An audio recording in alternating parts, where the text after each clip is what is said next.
Hello and welcome to the Pittsburgh Views YouTube channel. Today we're going to be checking out the 2020 Range Rover Evoque. This thing is super nice inside.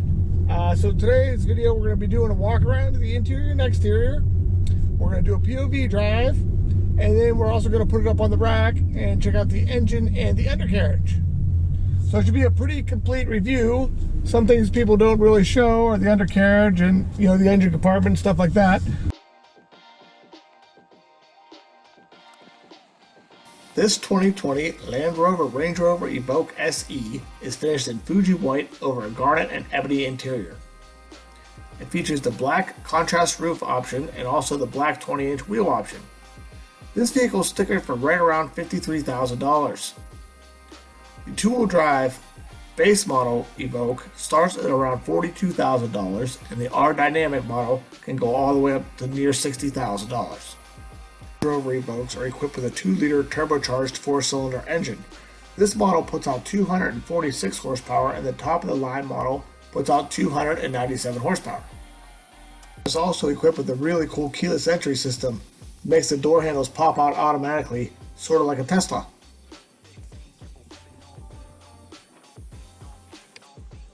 Check out the interior. I think the garnet leather really makes it pop. As you can see, you have all the normal door switches on the door panel. You got the tweeter and the A-pillar, electronic parking brake switch,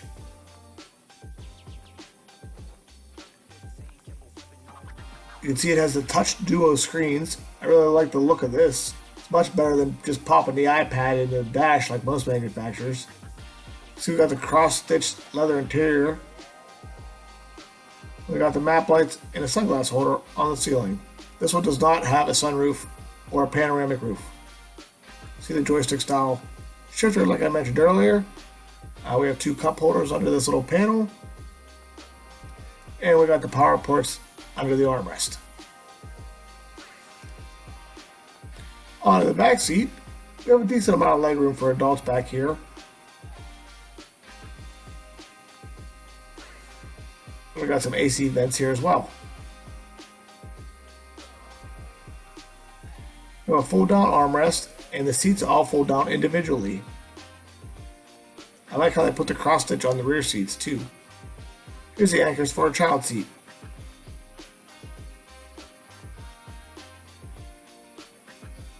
Plenty of space back here.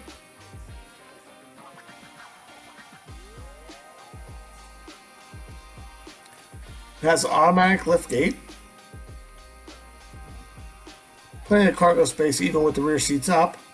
This car still features a full-size spare tire, which most manufacturers are going to a little compressor with a fixed flat. And here's the button to close the lift gate.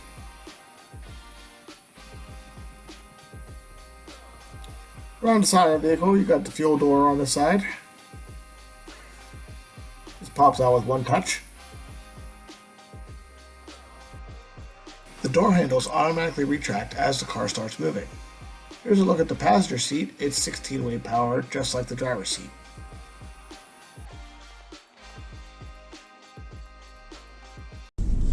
Alright, now we're ready to take it for a quick little road test, and then we'll do a POV drive so you guys can see what I'm seeing. It looks really nice in here, so you're definitely going to want to check that part of the video out.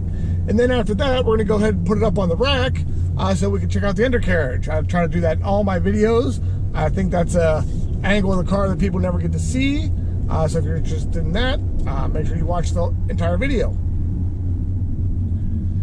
So this car is a 2-liter engine, 4-cylinder turbo, so I'm curious to see what it'll do, because I mean this is a fairly heavy little car, so I'm curious to see what kind of pickup it has. Alright, so the first thing I noticed when I got in here is the seats are really comfortable, and they are heated and cooled, which is really nice. I really like the texture on the backrest here. That gives a really high-end look to it. The armrest is real nice. The steering wheel is nice and thick where you need it, and it's sculpted very nicely, which you guys will see more of when I do the POV. And it's got the 2 screens here in the dash, which is really cool. So once we do the POV, again, you will get to see all that. But all the controls are easy to find. Nice knobs and buttons. It's got the joystick style shifter, which that actually took me a few minutes to figure out, how to get it into gear. But that's pretty common on these newer cars. They don't have a traditional style shifter. They either have a knob or like a joystick type shifter. But now I figured it out, and it's easy to use. But so far, I like this car. It drives nice, handles well, steering's pretty precise, not too heavy. Brake pedal's got a good feel to it. So overall, pretty nice car. Gonna buckle up and go on a POV drive. Joystick style shifter, like I mentioned earlier.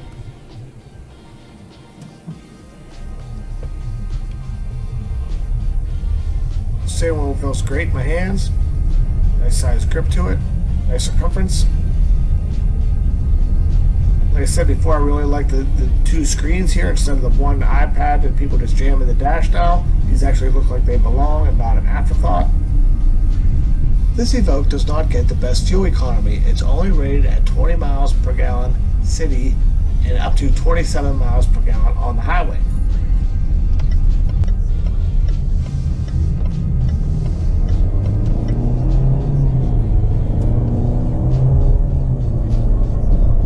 The Evoque can go from 0 to 60 in 7 seconds flat and has a top speed of 143 miles an hour. The exhaust is pretty throaty for just a little 4-cylinder turbo. You can display many different things on the digital instrument cluster, from navigation to the radio to the performance modes of the car. They're all controlled by the switch on the left side of the steering wheel.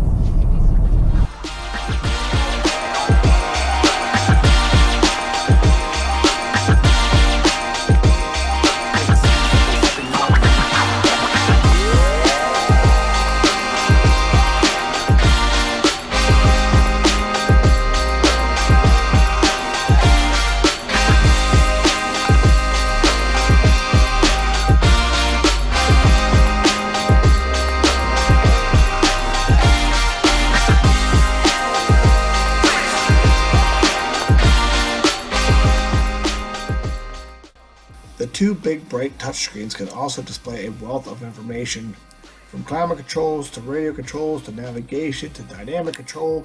You name it, it's got it. These knobs can toggle between temperature control, volume control, and fan speed.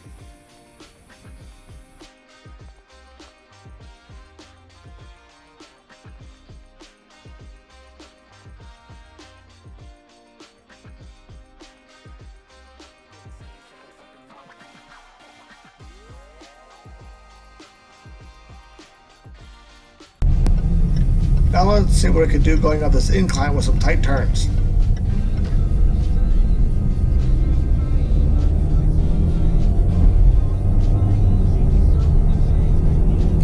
The acceleration is definitely more than adequate, and the steering feels nice and tight.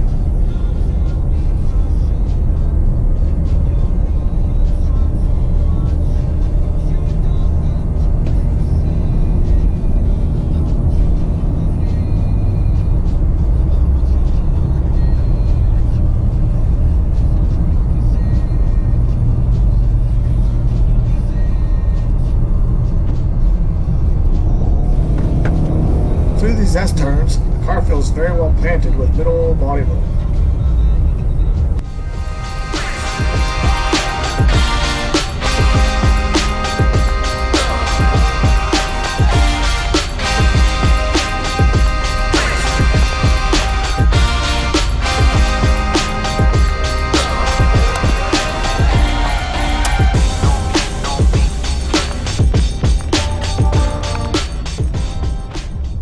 Here's a look at the Evoque up on the rack. Come around the side here, you can get a better look at the optional 20-inch black wheels with the Goodyear F1 AT tires. The rear brakes are a single piston with solid rear discs. The Evoque ground clearance is 8.3 inches and can ford 23 inches of water. I like how the stripe continues down the side of the vehicle. Tires are a fairly narrow 235/50/20.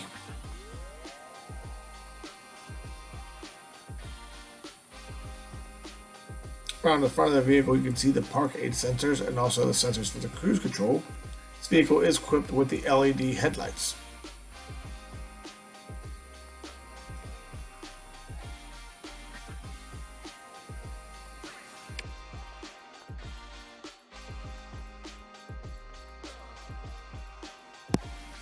Now let's check out the undercarriage. You can see it has a lot of plastic cladding under here like most new vehicles, which you have to remove to change the oil, but that helps with aerodynamics and fuel economy. So we have a 2-piston front caliper setup, aluminum lower control arms with the ride height sensor there. Got the brake pad sensor. Towards the back of the vehicle, you can just see we got a single exhaust, pretty decent sized mid muffler, and back to a large rear muffler. Coming from the back, you can see the aluminum lower rear control arms, electronic parking brake there on the back of the caliper, rear differential. You got the sensors for the brake pads in the rear as well. See the drive shaft. The exhaust goes up into the catalytic converter and then to the turbo.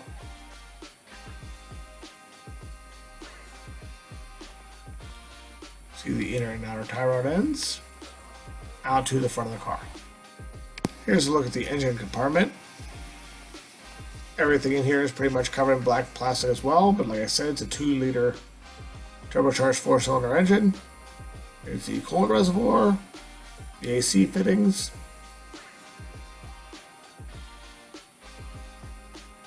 Incendium, not sure what that means. Here's the air box, and it does have a little bit of a cold air intake setup. It's got a scoop in the hood and some vents here where the air comes in. So that's pretty neat. And you can see the battery box right here. That's easy to get to. And this takes 0W20 like most imports. Here's a look at the emissions label. As you can see, it's Jaguar Land Rover 2-liter engine. And I do appreciate the fact that this vehicle still is equipped with a oil dipstick.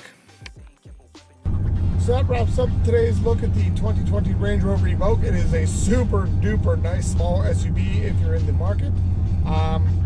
Drives really nice, handles well, looks super cool. So if you're in the market for a small SUV, this is probably one of the nicest ones they make. As always, I hope you enjoyed this video. Thanks for checking out my channel. Please subscribe if you haven't already. Be sure to follow me on Instagram and also check out my new Facebook page. Have a great day.